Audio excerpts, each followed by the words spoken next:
I'd say I'm pretty honored to be the guinea pig here.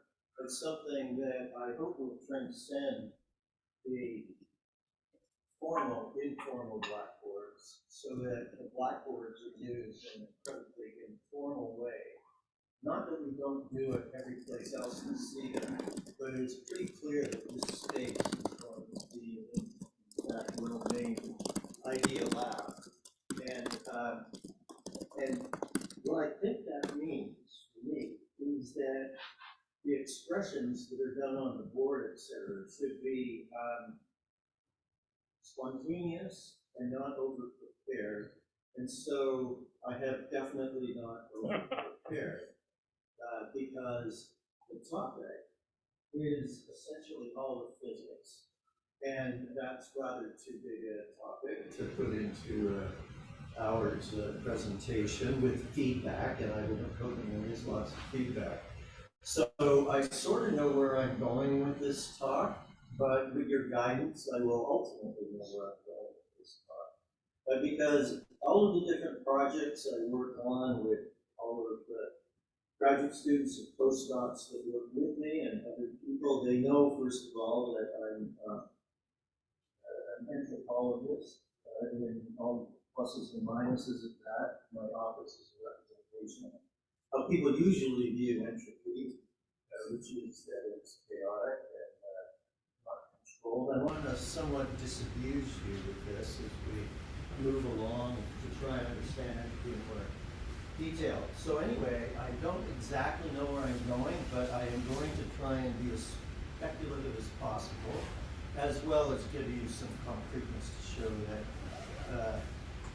I have only partially succumbed to the famous Canadian disease where you start to think that you've understood quantum mechanics in your dotage. I go back to Feynman, who has this famous quote. I'm not going to give you the exact quote, but it was basically two things that are relevant here. One is, he said, anybody who says they understand quantum mechanics does not understand quantum mechanics. And quantum mechanics is at the heart of trying to understand entropy. But he also said, quite wisely perhaps, shut up and calculate. Meaning that there are these rules that we have in science, and you follow the rules and you get the answer out, and the answers are invariably correct answers. And that is what is supposed to be the operative procedure. He didn't even actually so much believe in reductionism. He said, you know, I have these laws and these laws and these laws with these rules, and I bring them together, and I don't necessarily have to have the most compressed version of those rules to describe the universe, which I think is quite an open and positive view. He was just one of many characters that played a role in this whole study, and some of these names will go on and go forward. But this is my talk. It isn't actually. But Don Liu, for his sins, had to listen to the central ideas of what I was going to try and get across, because if he didn't understand it, I don't think anybody really understands it. It is rather great that somebody decided to put some sort of representation of mass history of the universe here, because this plays a very large role as we move through time. So thank you, whoever did that. That was actually a massive star that turned into a pizza. Yeah. Well, now you disabused me. Somebody hasn't quite got their halo sizes right. Instead, you're saying these are pepperoni. Anyway, I will make use of this, so I won't do it very good.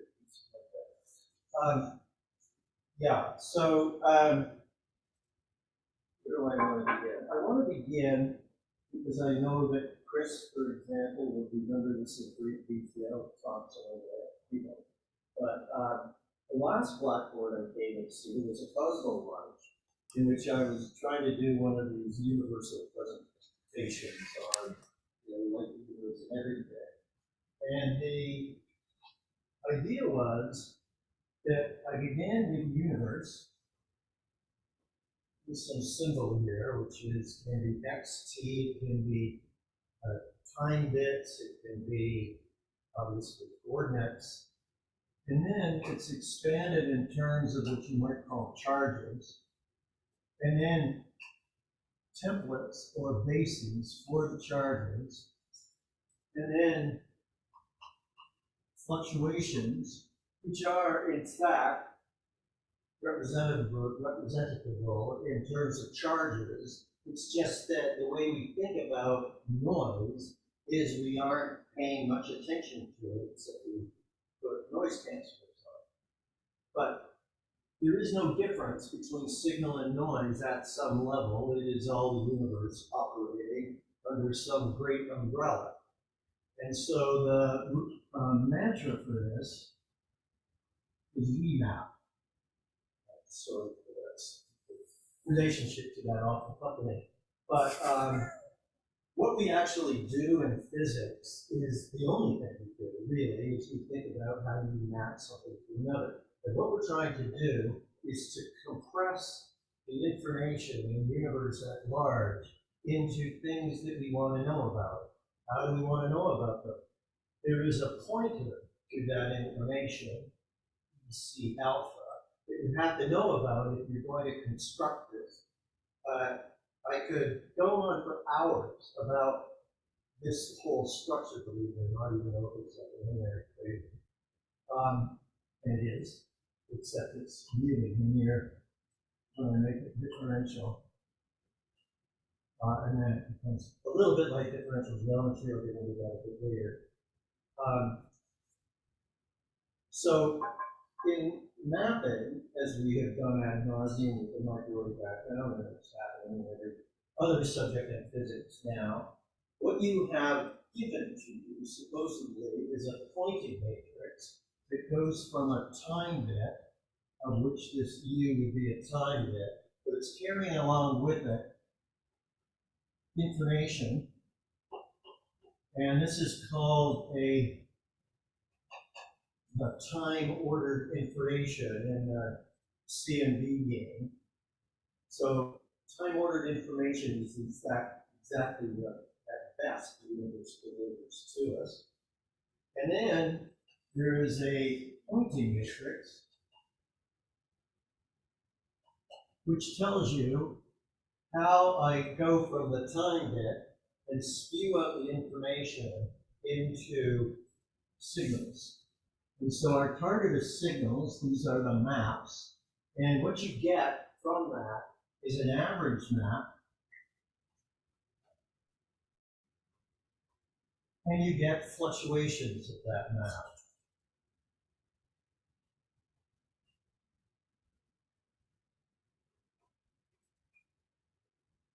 So this is the intrinsic noise of the map. You cannot avoid it. When people think of maps, they usually just think of that one thing. It isn't. A map is an ensemble. It's a probability ensemble. It's all of the information that's there. It's just that we characterize it usually in terms of a Gaussian noise, but that doesn't necessarily have to be. In fact, it generally isn't. And there is another ingredient here, which is the fluctuations that have their own noise. So this is the reservoir of information. And usually we view this as short distance fluctuating information. And this is the information we're trying to gather from the universe. We have, as a consequence, already imposed the split on the universe into signal and noise, system and reservoir, feedback, sometimes referred to it. And there's an interesting relationship of what's in the back and how the back is imposing its will, if you like, in response to what's going on in the system. And this is, well, anyway, I can continue to go there, and I will slightly. There is what is in effect a dual basis vector, EC star of alpha, that acts on du alpha to give you this average charge, or examples of the charge would be energy, momenta, counts, numbers. Counts is actually what everything is, so we'll get to that in a moment. And so there's a relationship between these things, which I wrote it out, and you know anything about mapping, you say, oh, that's the mapping solution, of which there's been an incredible amount of activity at sea over the years. But, and so what you should call that, and what it is signal to noise separation. So we have all of these conjugate gradient pathways to try and do optimal noise and signal separation in order to get the best possible signals. And you do it by iterative steps. And what happens as you go through the iterations to try and grow from what you perceive as pure noise into the noise plus signals is that you are changing this factor, which is the dual of this which was given, and it involves actually metric elements, but the metric elements are essentially noise matrices, either in the fluctuations or in the signals that you're acting. That may sound a little bit mysterious, and maybe it should, but I don't want the talk to deviate too far in that direction, except that I was saying that this particular picture is highly universal. So those of you in the know would say, oh yes, that's just the halo model. Or they might say, well, any signal to noise separation. So not just time ordered sequence being split into signal to noise as being a map like the Planck map, for example. But then you take the maps and you do a next level of separation. And what are you looking for that? You're looking for the components that make up the map. One of the biggest operations in science, whether they know it or not, is everybody's trying to do component separation. You're trying to get rid of the stuff that you don't really care so much about and focus on the stuff that you do care about. And if you were thinking about how would you naturally try and do it, you would try and find those signals which are the most prominent in the data. So I use the term prominence for this as opposed to peaks or some other things. And natural in this, if this is noise, and this is signal, and let me remind you that signal and noise are slightly artificial in terms of boundary between what's signal and what's noise. It's just that our concept is that there's no average value to noise. Well, there won't be, in fact, there will be an average value to the noise, but then you try and get that to go away because that's a bias on the results.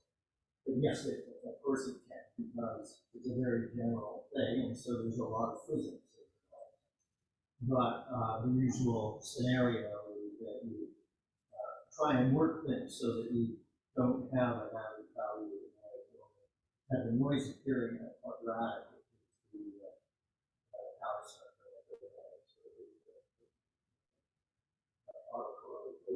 Right now we're describing the as a separate Well, no, I have not specified this. Are you testing really different possible separations? So this is where I actually left it last time, what I was trying to do with this, which is that this is the universal phenomenon that people are trying to do.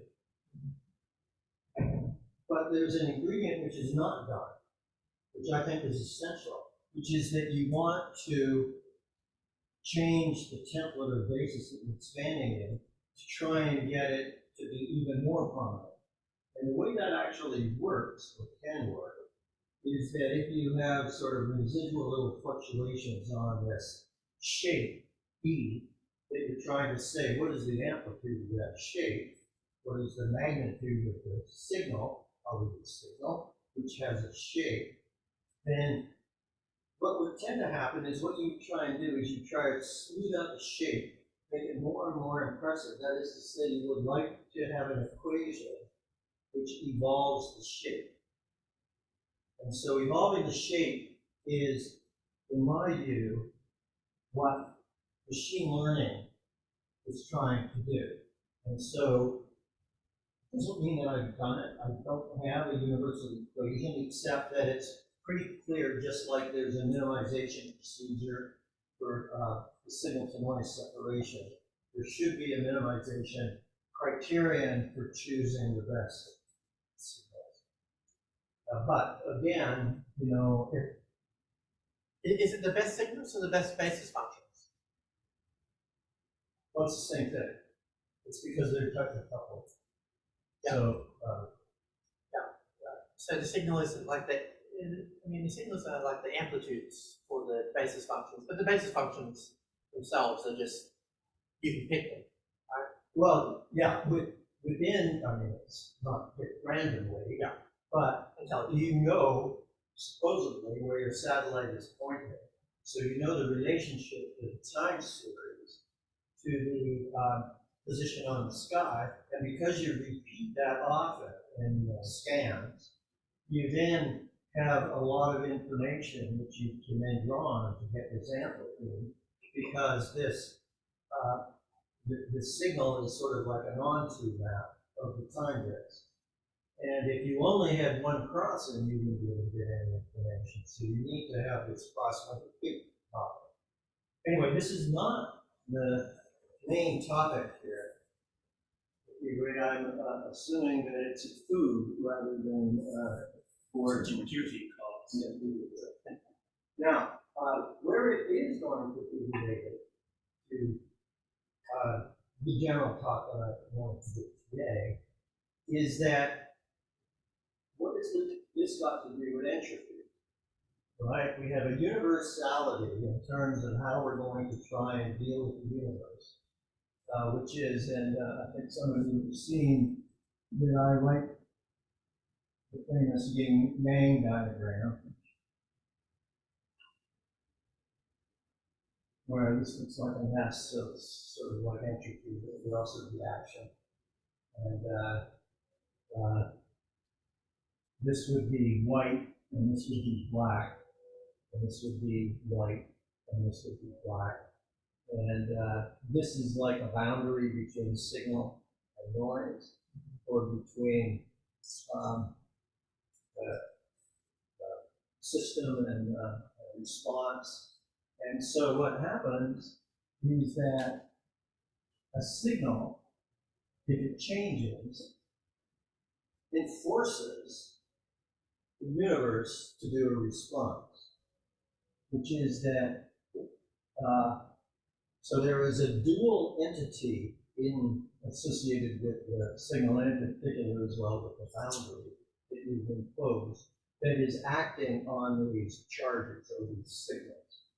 And there is a way that one thinks about that, obviously. I mean, this is all very trivial, but it's trying to look at things in a slightly different way.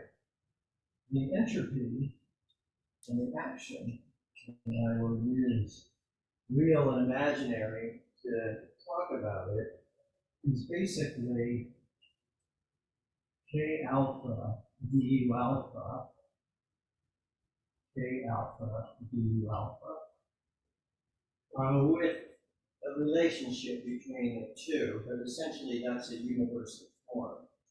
And what is the K? Well, you know in quantum mechanics, IK alpha is d by du alpha.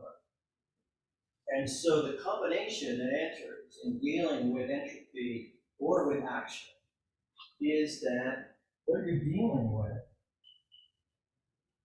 is this fundamental operator in the language of differentiable manifolds. Now, I don't know how many of you are into the whole differentiable manifold game, but if you've done general relativity, you probably know all about this notation. But it's actually a very cleverly done notation, even though it's somewhat mystified, because the idea is that you have a vector du alpha in the tangent space of a manifold. And so you think of it as an infinitesimal movement off of that point. And then what is d by d alpha, du alpha? It's actually differentiation. And so wave number and coordinate position are dual to each other. They make an invariant combination, which is action. This is allowing action to be a function of mu and I to be the entropy to be a function of mu. But this is the basic form. And this is actually the key issue in the uncertainty relationship that we are also fond of. Everybody puts it in terms of H bar. I do not. The uncertainty relationship is delta K delta U of order 1, which is the Fourier transform relationship between real space and harmonic space. That is the uncertainty relationship. The origin of it completely. And the unfortunate thing is the way, the way things develop, they develop only at the macroscopic level, and so we introduce such weird concepts as mass. And anyway, this is too philosophical, so I'm not going to go too far in that direction. But I do have fun with these ideas. So this is the key quantity. And then, if you're interested in the changes of x, or in our case here, u, in some sort of time or pseudo-time variable, the way it looks is proportional to the gradient of s. There are fluctuations around it. They turn out to be very important. And there's what is in effect a diffusion relationship relating the gradient of either the entropy or the gradient of the action. You know the gradient of the action because that's called Hamilton-Jacobi theory. And that's at some level at the heart of doing classical dynamics. It isn't appreciated as much because we all started with F equals ma, but that's actually, in my view, the most fundamental way of looking at things. And the same thing goes for diffusion when entropy is playing a role. And the form of D is, in quantum mechanics, non-relativistic. It goes like h bar over m, where m is the mass of the entity. But really what that is the speed of light squared divided by the frequency. And so mass never really appears in this and probably should be abandoned. And what becomes extremely important is the speed of light limit. Okay, so I probably started to go on a little too long here, but the basic point is that you start somewhere, you integrate forward, and then you differentiate backward. That's what happens here. And as you know, if you differentiate backwards and integrate forwards, they don't commute. That's momentum, comma, position equals some I h bar. That is in fact the origin of that relationship. It is that there is what you might call a hysteresis between going out and coming back in again, or going in and coming back out again, or whatever. So it's a different way of looking at things that you know very well. And I think it's highly instructive. But in particular, what it does, it puts the dynamics into a lower level than the key element, which is that there are these entities, coordinates or signal, and the dual of the signals. So how does this relate to what you usually think about when you think about entropy? Well, there are many ways to deal with an entropic expansion. Turns out it's exactly the same as dealing with a action expansion, except for an important factor in between. But, so for example, entropy, you often say, is well, first of all, we're going to introduce beta, which is 1 over temperature in the appropriate units. And entropy is usually written as beta times chemical potentials for condensed entities that have a count NC. And then what you usually write is beta times the total energy and beta times pressure times dV. That's sort of the usual thing that you deal with in thermodynamics. And you put it all together and you get, if everything is proportional to the counts of a certain kind of object, let's say independent particles, then that's the Gibbs free energy times this count. And so that's the relationship between entropy and counts, except there's a beta factor. So it's more like Gibbs free entropy than free energy. But that is only the beginning of trying to deal with a thermodynamic system, because you need to put coefficients on.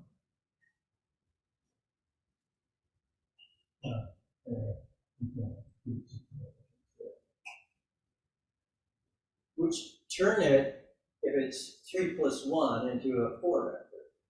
If it's an n-dimensional system, it's got n dimensions. And they're currents. So you divide by the 3 volume, for example. Then this is number density, obviously. But it's not number density because of the alpha. It's actually like a current. It is a current. The charge is C, or numbers C, which can often be written as some kind of invariant number times a 4 velocity.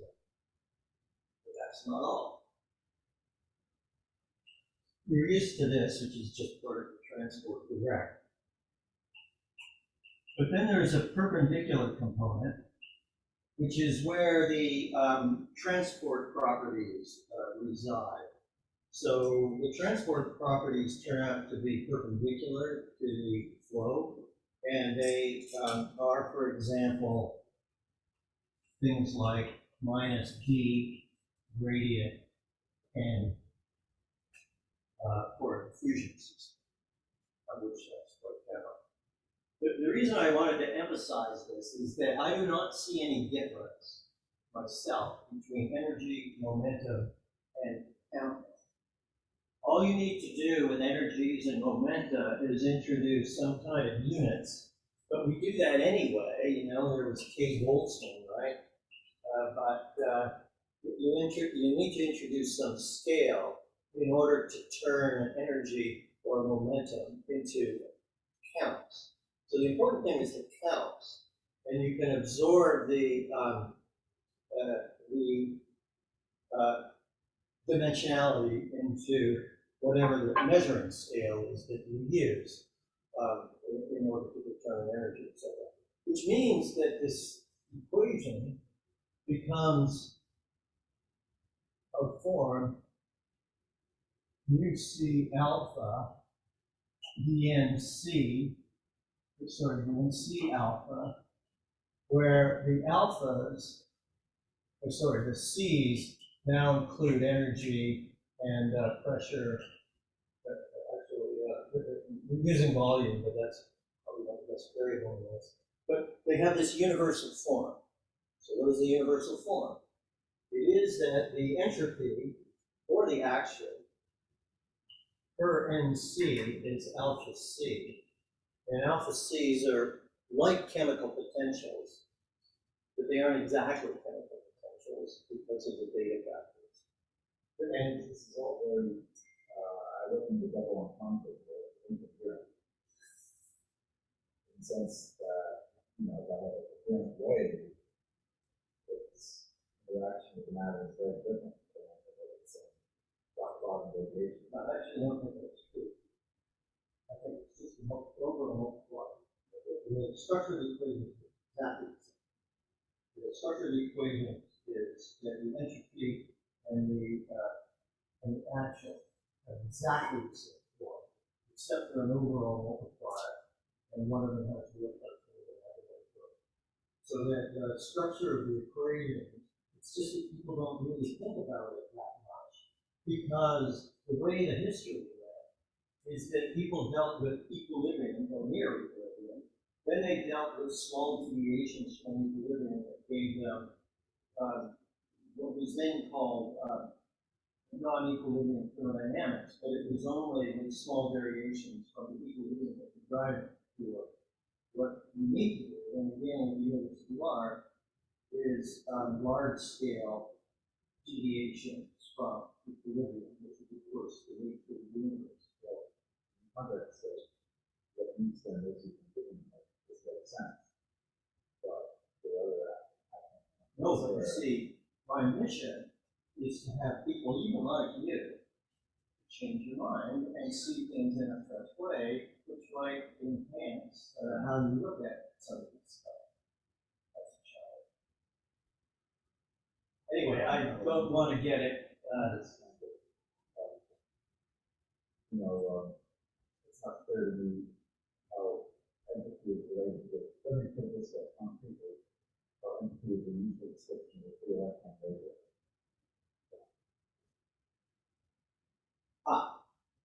Very good point. Very concrete. No. So the point is that a key feature here, you're taking me into somewhere I didn't really want to go, but I will go there. The people I work with love, or at least I do, shears, which are derivatives of strings.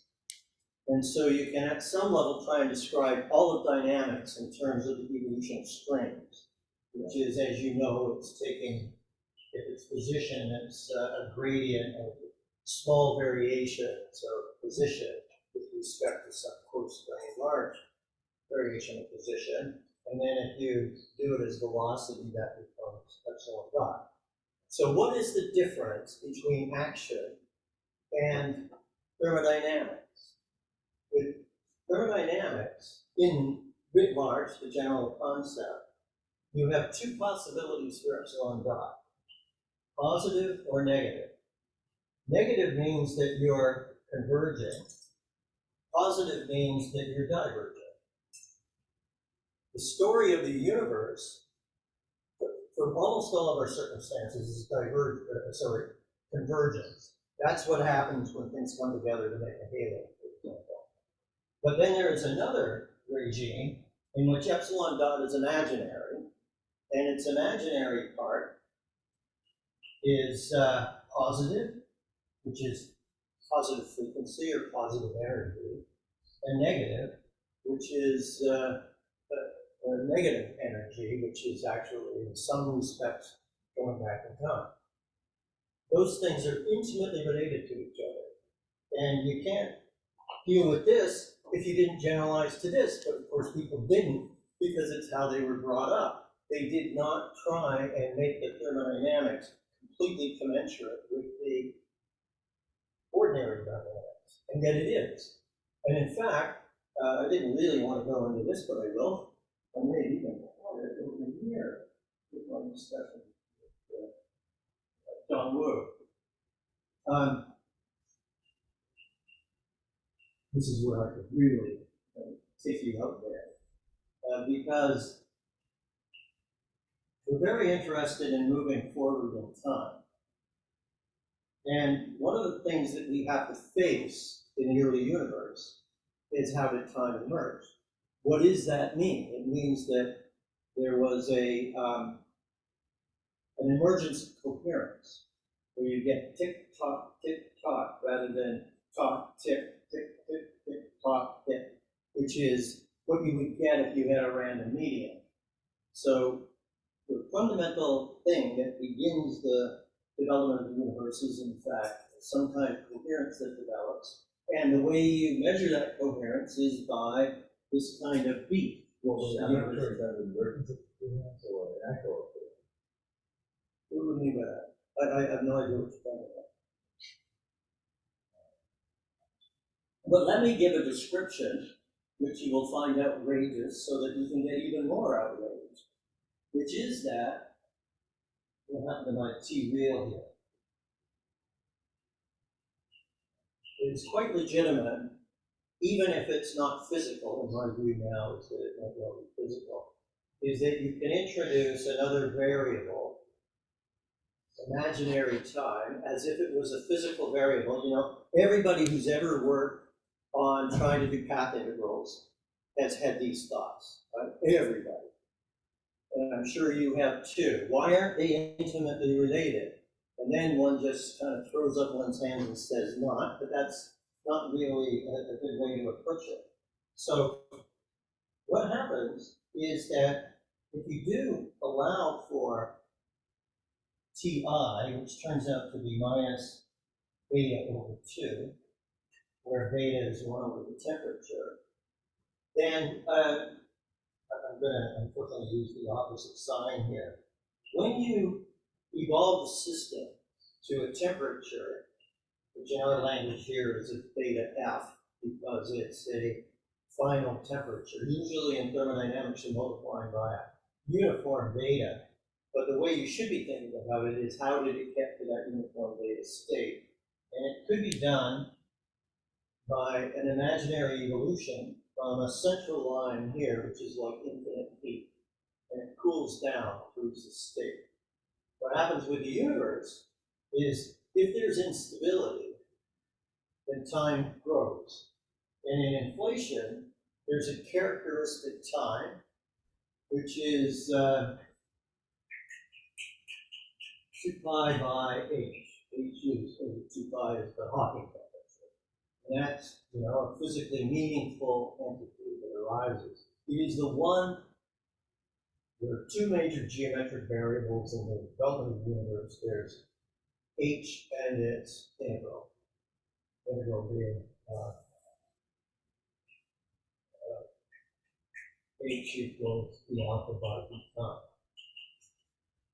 And so you can use either h as your time or alpha as your time. H and and so when you're thinking about how the universe is developing, it's tracking 2 entities. It's real time, which goes like h inverse, and imaginary time, which goes like h inverse. Sorry. This is actually got an HET. So it actually is going like alpha. And so what actually happens is that you have the real time going extremely fast and the imaginary time going really slowly. And you could say, oh, that's just a figment of one's imagination. It's actually a correct description of the system. And if you think about it, everything that happens in this room is associated with temperature. So then the question is temperature a coarse grain variable that has no meaning at short scale, or can it be something that's meaningful at short scales? And of course it can be. It doesn't have to be, it's just that it needs to have coherence associated with it. Now that's going too far in the coherence direction. And I didn't really want to deal with this because it would spend all of the time talking about emergence. And although that's a topic which I find really fascinating, because, you know, what is one of the great mysteries of the universe? What caused C to develop, and what caused time to have the minus pt squared in the metric, which is an instability, right? That's an instability. The metric structure is all associated with the emergence of an instability, which is G00 negative.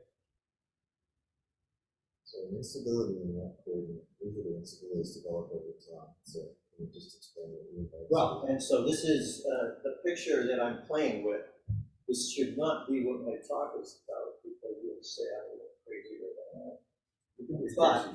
But the essential idea is that you have, at least what I've been playing with, is that you have Euclidean space, which is the space dimensions plus 1, and that there is a imaginary term, and then you go from a state of G00 positive to a state of G00 negative associated with the development of instability. Now, this sort of thing will be familiar to Tom, for example, who's been destroying his mind in the early universe by thinking about how these different events are going to occur. And this is a not bad paradigm for emergence. But emergence is obviously the most speculative part of dealing with how the universe arose. And lots of people had lots of thoughts on this. We know that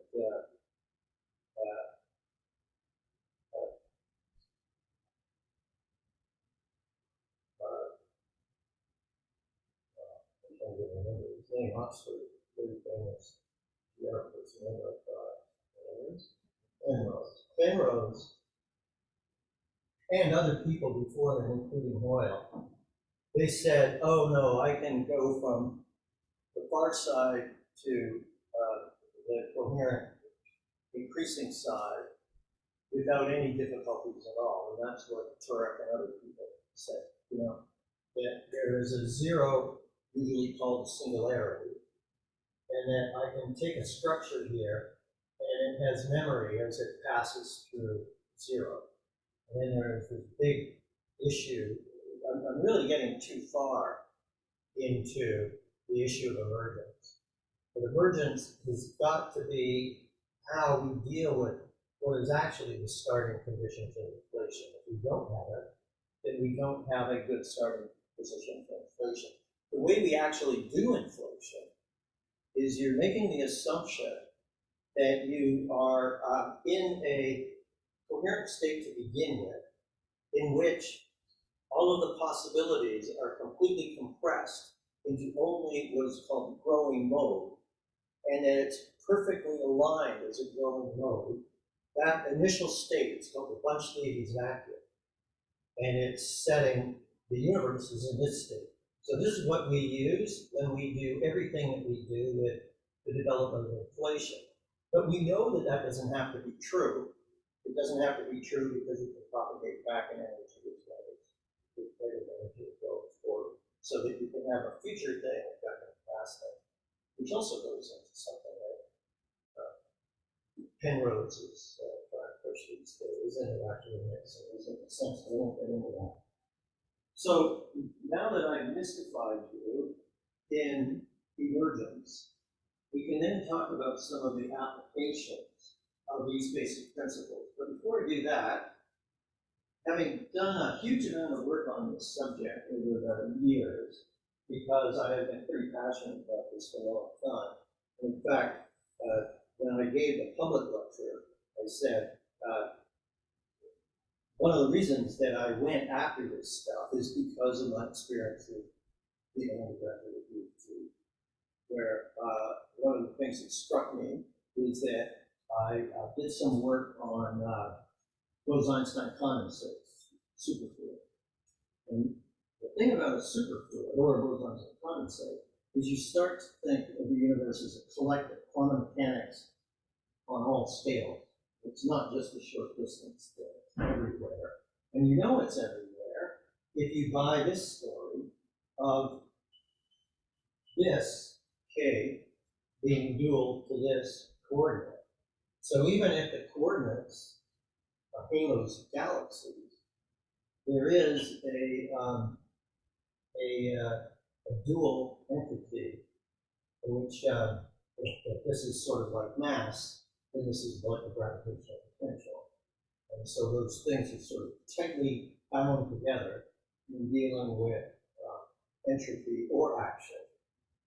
And the things are directly proportional to each other, and the thing that defines how they relate to each other is more or less the clock of beta time and the clock of real time. Anyway, I'm sorry I'm getting back into that. So now let's think about some of the applications. How much time do I have? 10 minutes. Okay, but that's okay, because this is a topic that goes on forever. So what we've been doing with Tom and with Jonathan Brady and with Prolog and all those other people at the time, is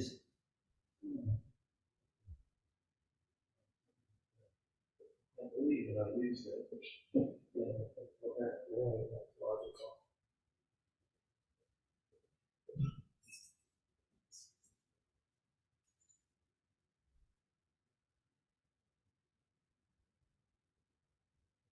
So instability is anti-thermodynamics, but it isn't. It is actually part of thermodynamics.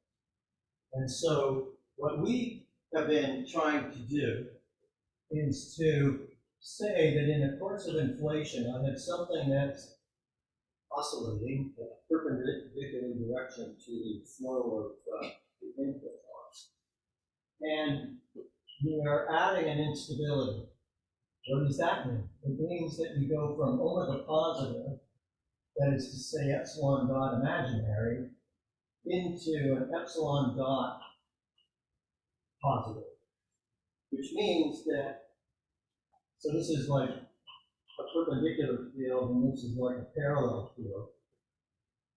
And so what we've been doing is to stretch out the perpendicular field and say, what is the response of the system to this? The response of the system to that is non-Gaussianity, which you can actually see on the sky. So we actually have tended to heal this. If you don't, you can end up with the rain walls, and I won't get into the details of that. But the essential ingredient here is that you're passing from stability to instability, back to stability, sort of like breathing. Stability, instability, stability, instability. And so usually one just thinks if I'm out here, I will just relax towards some minimum line. But you can have dynamics that cause that to change. That dynamics looks on the surface like an anti-thermodynamic operation, exactly the form that we were raising, which is that you are increasing counts in a Bose-Einstein kind of way by, something proportional to n. And so you can build up things that are, that under normal circumstances, you just let it go, it would all crash down in a damping towards the origin, towards the ground state. But when you make a laser, you're pumping it up because you are allowing actually negative entropy come into the system, which is causing the counts to increase. Because counts are associated with entropy, and usually it involves decaying things, but you can have a system in which it's positive. And there's a name for that. In fact, it's something that should have known about. We probably all know about it. We didn't know about it when we first started on this scale. There is a component of the entropy which is sort of misnamed. It's called the Kolmogorov cyanide entropy. So entropy has a part which is associated with this K, given position, and a part associated with position. The position part is the one that's the V part in entropy. There's a log V, minus log n. That's part of the entropy relation. If you take that and you don't add this in, then what you can get is a situation in which the epsilon dots cause this instability, but then when you add in this term, it's counteracting that, and the combination is conserved.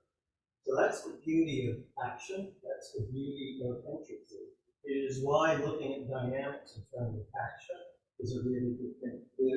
And I know it's being done by Midge there, Emily, which is why I try and draw you out on how you're actually thinking about this, so that I can morph it into my kind of general framework, which I believe is actually the correct framework. Anyway, if you sum over all of the modes with epsilon dot C positive, that is what is called the Kolmogorov-Sinai entropy. So that you are enforcing a restriction that it's got to be an unstable system, and that's a fundamental part of dynamics. It's called entropy. How could it be called entropy if entropy has nothing to do with classical dynamics? Well, it does. It's intimately related. It's all associated with, are you converging or are you not converging? And that has an impact on densities, counts, and everything.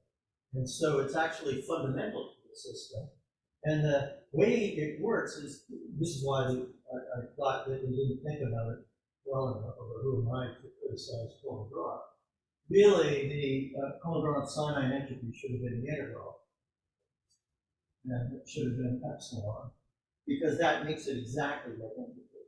So that entropy total is entropy associated with the dual variable K and Kolmogorov-Sinai, integral Kolmogorov-Sinai. Well, that's something that you probably haven't thought about that much. But it's actually fundamental for more or less everything that we see in the universe, including all of the things that we're trying to say this isn't going to apply to, but it does.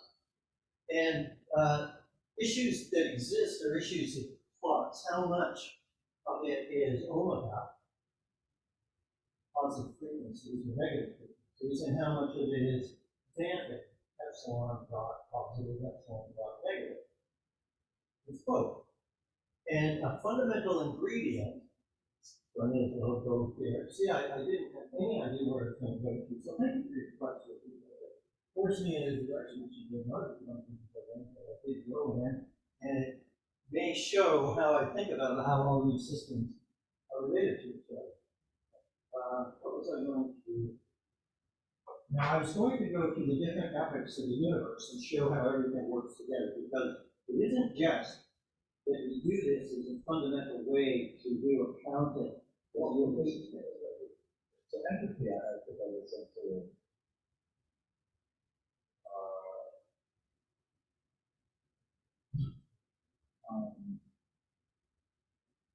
that describes the system in its entirety. Yeah, you see, that's where And all of the you're errors. expanding universe, how do you That's where all the errors are made. Not errors. It's fine to do that. But it's the same thing in dynamics. I'm only going to care about the aggregate of energy. Is that what you care about? Or do you care about how the systems are fluctuating around? And the answer is you want to deal with the fluctuations in any dynamic system.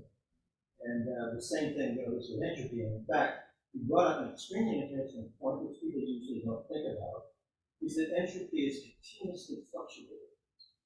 And when you deal with things in an aggregate, you say, oh, there's a second law of thermodynamics. Entropy always increasing. That isn't the way everybody's looking at it. Well, not everybody, most people are looking at it the same way we're looking at it.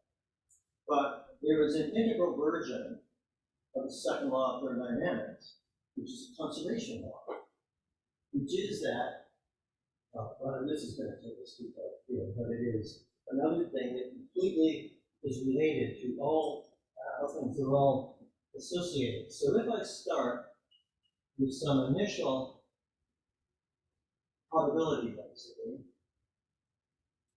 and I transform the system by a little bit of entropy, taking it from state I to state F, and then I do an ensemble average. I don't even have to do an ensemble average. That gives the final state F. And if you have probability conservation in the integral, which is what is usually assumed, then the statement of the second law in integral form is this, which is an equality and not a greater equal. It just happens that this is 1 minus SFI with a quadratic deviation. But to Chris's point, I mean, you're integrating over the whole universe. You're integrating over the whole probability distribution function. So it's like a Well, that's global. what he was doing. Yeah, but Chris was saying that he thinks of entropy as a global quantity. That's what I'm saying. That's what I'm saying you shouldn't be doing. And But let me isn't that give you an example. your existence. Okay. Well, this is, you know, one of the fun things that Schrödinger did, right? One of the great, funny little books. He said that you should be thinking in dealing with life with negentropy rather than entropy, that the fundamental role is that you take in entropy from the universe, if you like, and you make use of it, and then you get rid of a lot of waste. But what it is that creates life going is that ability to have negative entropy fluctuations that are associated with you. In fact, I've heard this as a very interesting description, which I knew about it, but it was articulated recently in something that I looked at, which is that that's what the Earth does.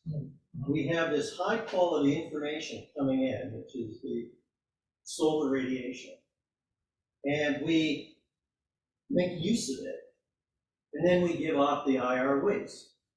And so we have energy in, energy out, partly because the combination that makes it into entropy is, well, anyway, you can think of it that way as well, with basically uniform temperature. But the view is that life, everything that happens on the Earth, is associated with high quality information coming in, low entropy, high entropy going out, and then you have all of this ability to make use of the cascade from the high quality to the low quality to do all sorts of actions. So you can see this is very wide ranging. But is that because it's only possible with gravity?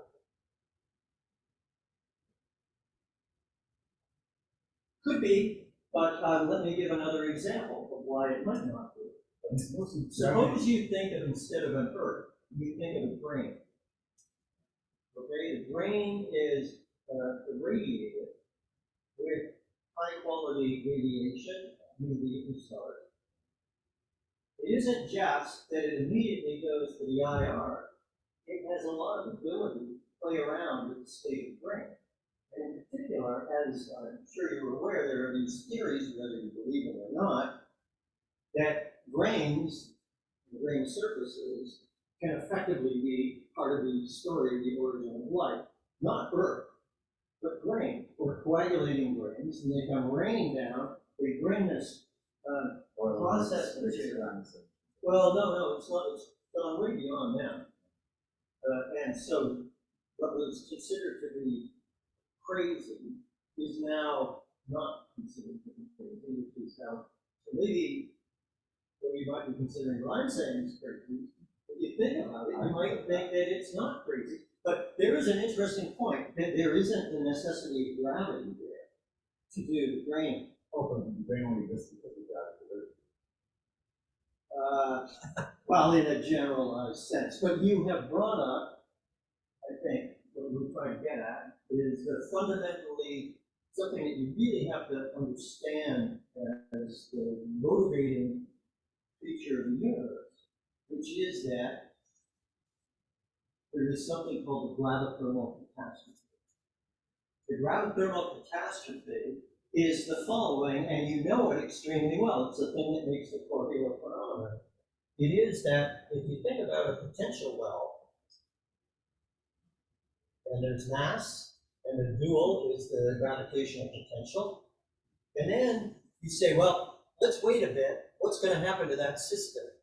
Under gravity, the system will deepen the potential. But in deepening the potential, it will also have to do some adjustment to take into account the bottom falling out of the potential, which is entropy radiation or entropy transport. So this is something that I've been trying to get the dynamicists engaged in a discussion of, because I think it's fundamentally operative for how things are actually developing. You don't need it. You don't need any of this in order to describe the dynamical evolution, because you didn't need to put the entropy in. because you can do it all with the energy conservation equation, basically, and that's what all the fluid mechanics is dealing with. It's dealing with these conservation laws, but what is the problem with the conservation law? It's only good when it's conserved. Is energy conserved? Well, obviously, energy can change form, but fundamental to the evolution of the universe is PDV. PDV, when you deal with entropy, the D plus PDV becomes the conserved quantity of the radiant in front, and not the energy. I don't see this as universality, because you have two very contrasting systems with possibilities. One is pore collapse and the other robustly. Oh, no, I'm way beyond the blood And the other- so that's and the only other- one aspect. But that's an end product of that kind of investment. And then there's also the possibility of a fair and stability system. And, you know, in Well, let's just understand how, I do know a lot of those. these are the same thing. It's all intimately related, and that's what a star does, right? It actually does split, or tries to do a split, between a core and a halo. And what does that mean? It means that the entropy is getting more negative, because that's what it's doing, in the core, relatively speaking. I mean, let's just say if I say here's a line of uniform entropy, then the entropy in the core is going to be lower, and then as you go out, the entropy gets higher than this uniform line. This is, but it is something that I'm actually, hopefully with Nate here, we're going to look at to try and seriously improve heat patches using these kind of ideas. But in any case, that's the way the system operates, and it just keeps radiating out entropy, trying to make voids, and then there is the particle entropy. So these are actually holes relative to a uniform density, and these are particles. And the thing that's happening under gravity is that there is a separation of particles and holes, and that's a good way, although nobody uses it except for me, it's a good way to actually see that the system is evolving. It's evolving because what it's doing is taking a particle and hole distribution and it's trying to separate them in an instability, and the instability is very, very similar to the instability that you and I deal with. I'm trying to wake you up. Yeah. Okay. Anyway, that sort of took me far afield, but not in a bad way, because you forced the keywords gravitational instability on this, which if you cannot understand gravity or the evolution of the universe unless you build that in as the fundamental ingredient of the counterbalancing act of entropy, which is trying to radiate out into what we would like to be as uniform, and gravity, which is always trying to do this catastrophic thing where it's making a system of lower and lower entropy, higher and higher density, and ultimately, wherever my diagram was, it breaks on through to produce the black hole. And then it's all intimately related as a process. Now, I'm probably done. But the black hole still is, the black hole is bubble. Yeah, no, and so actually I think I made progress on the comprehension of how all of that works. So I used to say that the thing about gravitational entropy, of which there's a gravitational entropy associated with the universe as well, it's 2 Planck squared c to the 4th over the Hawking temperature squared. And the black hole entropy, what is replacing the Hawking temperature is basically the surface gravity that Schwarzschild radiates, so it's GS. But it's effectively the same formula. And it's also effectively the same formula with under radiation, which is associated with the It appears to be a uniform acceleration of the rhythm. So this entropy is real, but what I used to always say is, yeah, you can't tap into it because it's just a slow trickle. Of course, it's not a slow trickle in the early universe. So if you happen to have a temperature that got up towards a quantum, then you would have, well, you'd actually have a small entropy. It's how much entropy is associated with each quantum scale. There's a lot of discussion about this, as I'm sure you know. This is all the quantum information imposition on black hole radiation, but also impacts of the universe. And It was at this point of the board, there was a simple question about additivity. How strong a function is that? When you have these two components that add. well, you know why you do that? It's because you put them together and everything is quantum mechanics. So it's all Oh, I see. quantum The very top information. here is decomposition, the very top is the imagine. This? No, that's the entropy. Okay, can you explain that more? Because I'm confused. So it's more than one. Yeah, probably. I didn't really want to get into that, but I will, and this also connects with what we're doing on what we're doing. We are past by the lot, so why don't we continue the discussion after this? The quick answer is that you probably know about the Sackler tetrode relationship for non-relativistic entropy. If you think about what that really is, it's the half of the trace of the log of delta k, delta k, delta x, delta x. That is Sackler tetrode in a generalized sense, where this is the k part, and this is the x part of that split. And it becomes a sum because you've logged it.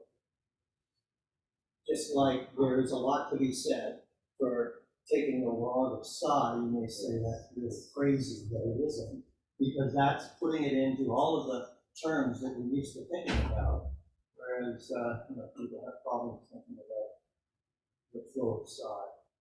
If you don't have problems thinking about, first of all, the flow of action, and secondly, you shouldn't have problems thinking about the flow of entropy, which is, the final characteristic.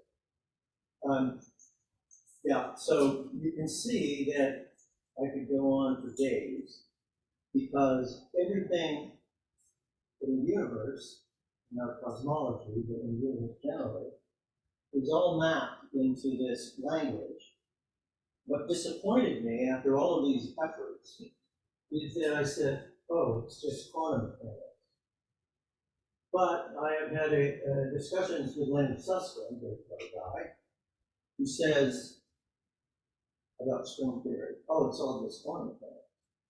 So it is all just quantum mechanics. What's the And as I, yeah, no, it's the logical way of thinking about highly non-equilibrium entropy, and that it's a transport problem, and not this kind of wave function of the universe thing. It is the wave function of the universe, but I mean that's this is not right. Wave function of the universe in terms of the U that I introduced before. Except that's not the way you think about it. That's another whole story. But you actually should be thinking about it as a function of U and K. But that's a distribution function. Okay, so people might not go like that. well, I think there's food. Yeah, we have food upstairs. And anybody who wants to grill me.